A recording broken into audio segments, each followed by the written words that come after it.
When we wake, hear the birds and see the sun. Side by side, our fears are done. Oh, the good times just begun. Oh, we know what we have, let's hold on tight. Found what we're looking for in life. Call us crazy, but things are finally right. With you and I, the future is bright.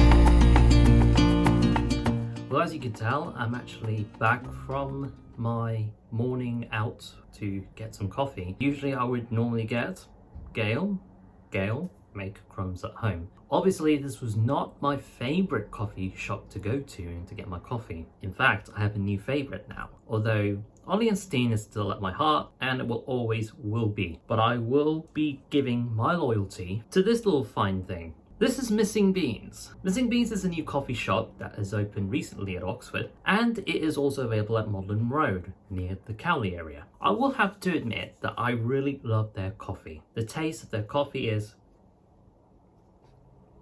it's brilliant. I can feel the rich taste from that cappuccino that I'm having. Yeah, as you can see, it says cap. I am vigorously a fan of it. Not everybody's going to like any sorts of coffee. People may have their favorites. People would love Gale, like my older brother does. People may like other coffees like Ollie and Steen's, which I had a little got into liking to it. Originally, it was my brother's favorite back then. But ever since Ollie and Steen closed down due to the pandemic, and we are still awaiting for the reopening of Ollie and Steen, it's going to take roughly probably 2 years to reopen, but we don't know when it will reopen. It did state that Ollie and Steen will reopen at Oxford when it is fully safe to do so. No reopening date has been announced. It will be announced soon as new information comes in. I'm actually liking this. Missing Beans is actually my new favorite now. Rather than saying Gale, make crumbs at home, Missing Beans, if you're missing a bean, why don't you just go to this coffee shop to find the missing beans?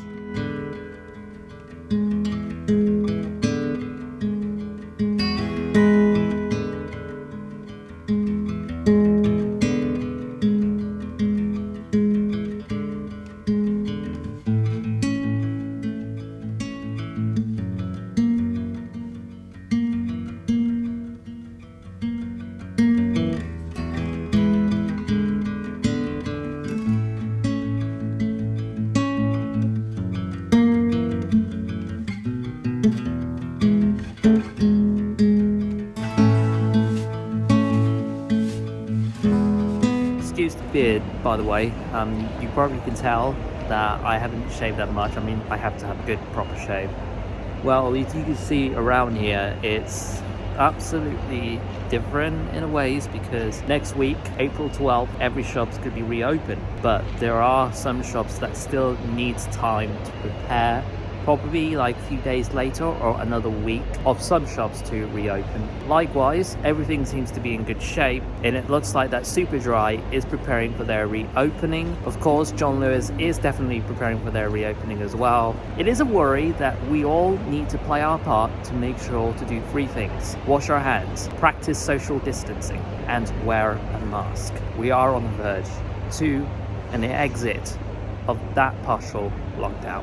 Oh, by the way, just one thing. Superdry, why is your screen in a Windows 10 experience? Get rid of it.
6 p.m. It is a little bit of sunshine, but it is really cloudy. And the weather has been poor as of late because it's been freezing. I mean, last week it was warm. Why get cold?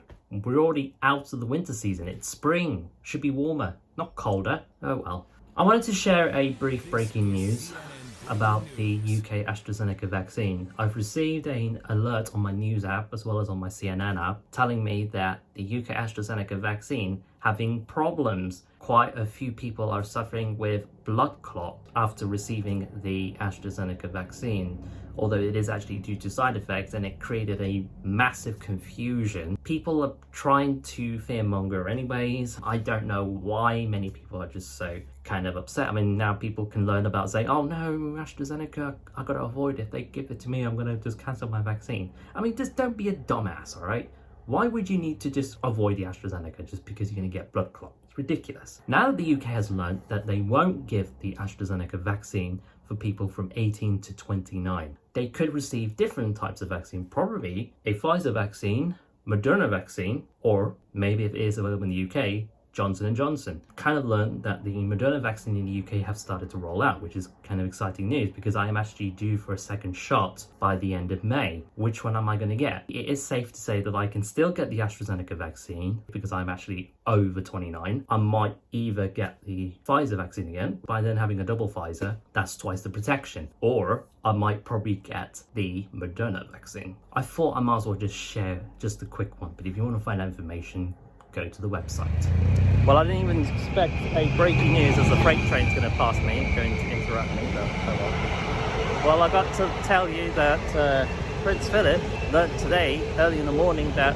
Buckingham Palace have delivered the nation into the world of the death of Prince Philip. Condolences go to the Queen and the rest of the royal family.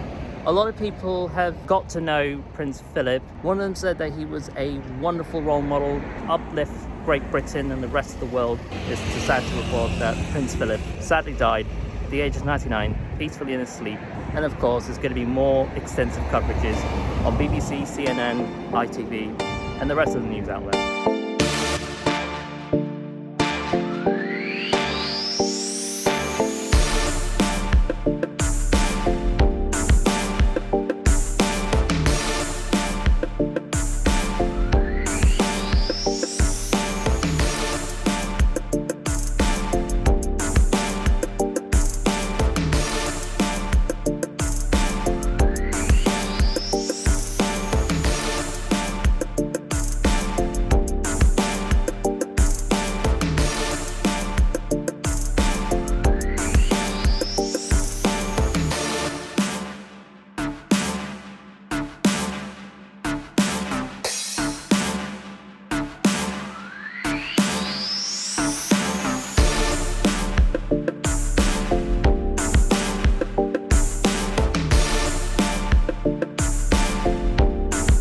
2 days later. So guys, it seems like that we are a day away to the reopening of non-essential shops and non-essential areas.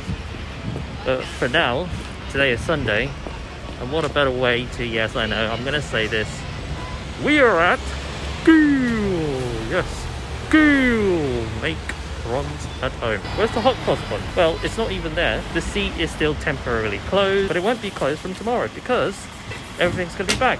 The seating area may be back tomorrow for the outdoors. But like I said, I might be getting a cappuccino, might or might not, but like we all say, it's still expensive. But I even prefer missing beans or Marks and Spencer.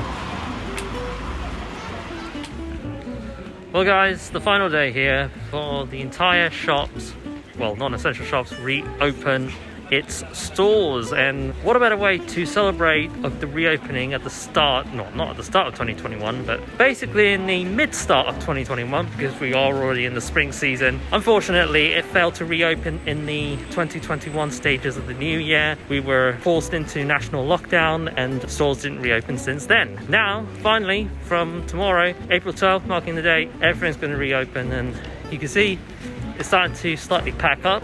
And what a better way to celebrate of the reopening of non-essential shops. Some shops may not reopen. We already said to you before, we've already lost Debenhams. A sad day for all of us here at Oxford.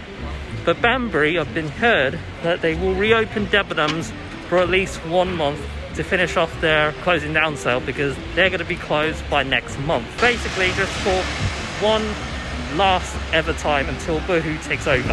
Debenhams is already over at Oxford, but for Banbury, we've only got 1 month left. And Banbury will not have any department stores left in the town centre. I don't count Marks and Spencer as a main department store, because think about it, it's basically clothes and food, and it is outside the town centre in the M40, which is ridiculous. We just arrived here at Cornmarket Street because obviously we want to see how slightly packed, or maybe more packed this time, because tomorrow everything reopens. I would say it's a very good vibe. The wonderful feeling here is that we are actually going to have some more shopping done for the first time in 2021. We haven't had that for 3 months because we were in national lockdown, or some of us, like here, was on tier 4 since December. Hopefully this time no one should be careless about this, but I don't know how this is going to work, and there are some kind of fears of another wave, but I'm not really going to get into details about it. But the positive part is everything is preparing up for the reopening of the non-essential shops. Cornmarket Street is going to be packed by tomorrow. A lot of people are going to be shouting freedom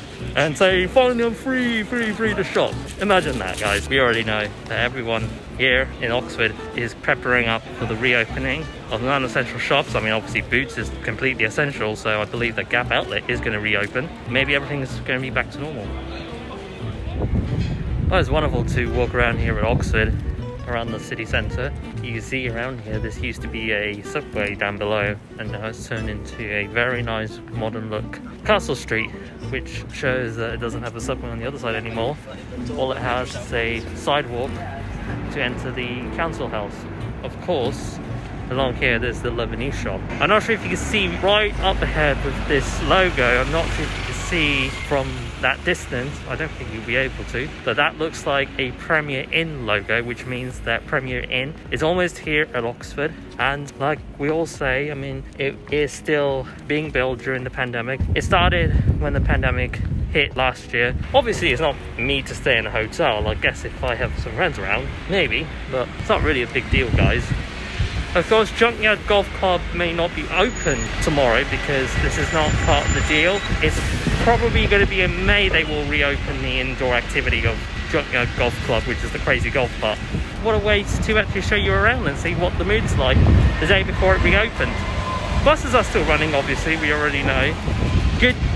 Globe News, that's a good news when it says Globe News is still there. Westgate Central is due to open tomorrow, I think, I don't know, but if it is, that means that everything's back to normal, except the fact that we have to deal with Matty Hancock's track and trace. And there's other things I need to show you, is Ollie and Steen. Ollie and Steen, we've had 2 updates from the official website that they failed to reopen upon reopening all London stores. So one thing's left, which is the Oxford store to reopen. Sadly to report that nothing has ever changed for over a year. It's been the same for over a year. No chair's been moved around for a year.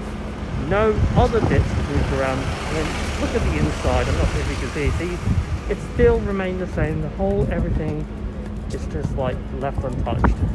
If you stand in that distance over there, you'll see the stink coming out from the vent. But promisingly, it will reopen. They just need to give us the reopening date. But we hope that Ollie and Steen will reopen soon. Right here at the upper ground, Westgate, you can see everything is starting to prepare to reopen. Uniqlo is starting to prepare for their reopening for tomorrow, so I guess there'll be quite a lot of queues and social distancing and such. Isn't it interesting? But it will be the first time in 2021 stores reopen. It has been 3 months after 2021 started, no other stores were reopened, especially for people in tier 4. I believe for people in tier 3, it has been for a short time period. Guess what is in front of me? Not sure if you can see. It says selfie time. Well, you already know this is called selfie time. Looks like we got flowers on top. I don't know, is it for people to have mistletoes or something? It's classic, it's really fun. Yeah, selfie time. A little space helps us to keep us all safe. Yeah, unless if you're a couple, you can just simply just go in there, do a little mistletoe, I don't know, probably here, just a little mistletoe for everyone else to see you to snog or something like that, I don't know. Imagine 2 people snogging, isn't it quite hilarious if people do that, but It looks wonderful, and I think a lot of people are going to be excited about this for tomorrow. A lot of people are going to be gathered by this. So it's selfie time, guys. O2 is going to be open tomorrow for the first time after moving from Clarendon. Very exciting. I can just go into O2 if I needed to change my SIM or not. Yep, it looks really nice inside. I haven't been inside yet, but you're going to have to find out my opinion of the O2 stores. Before we wrap up, I just wanted to show you that Zara and H&M will be prepared for their reopening tomorrow. As you can see, you don't see any click and collect you see over there because it's reopening tomorrow. I believe some shops are going to stay closed, but I would say that nearly the most of the shops are going to be reopened. There's something to look forward to. With all that said, I wanted to thank you for watching the very first part of Life After Quarantine. It is a short vlog for the first part because I wanted to try and split them up, so then on part 2 you'll be able to see the full shopping experience when on April 12th everything is reopened. Some shops are still remaining closed, but it will be the rebuilding of reopening the shops while most of the shops have been reopened from April 12th. I hope you've enjoyed the first part, and I will see you in the next part of Life After Quarantine, episode 4 for the April month. Take care, guys. I will see you then.